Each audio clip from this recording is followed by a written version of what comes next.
ભાવનગર બોરતળામાં કુલ 5 લોકો ડૂબ્યા હતા, જેમાં 4 બાળકીઓના મોત થતાં પરિવારમાં શોકનું મોજું ફરી વળ્યું હતું।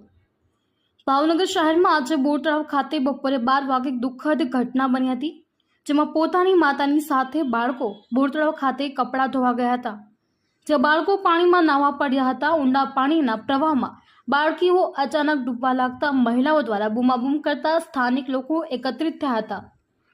સ્થાનિક તરવૈયા યુવાન દ્વારા તમામ બાળકીઓને પાણીમાંથી બહાર કાઢી મેડિકલ વાન 108 મારફતે સારવાર અર્થે ભાવનગર સટી હોસ્પિટલ ખાતે ખસેડવામાં આવેલ, જ્યાં ફરજ પરના તબીબે 4 લોકોને મૃત જાહેર કરવામાં આવતા પરિવારમાં શોકનું મોજું ફરી વળ્યું હતું। આ બનાવને લઈ ફાયર વિભાગની ટીમ સ્થળ પર પહોંચી હતી, જ્યાં એક બાળક પણ હોવાનું જણાવતા ફાયર વિભાગની ટીમ દ્વારા બાળકની શોધખોળ હાથ ધરવામાં આવેલ। બાળક પાણીમાં નહીં હોય અને તેમના ઘરે મળી આવતા ફાયર વિભાગે રાહતનો દમ લીધો હતો। 12:30 કલાકે ફાયર કંટ્રોલ પર ફોન વર્દી આવેલ કે 5 દીકરીઓ નાતા ડૂબેલ છે।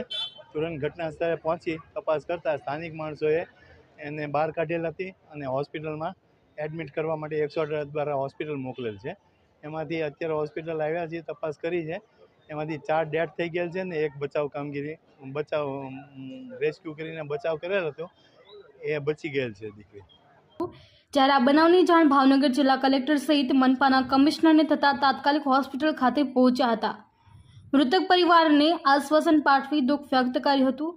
જ્યારે આ બનાવને લઈ ભાવનગર શહેરમાં બાળકોના મોતને લઈ ચર્ચાનો માહોલ સર્જાયો હતો। લોકોમાં એક દુઃખની લાગણી જોવા મળેલ।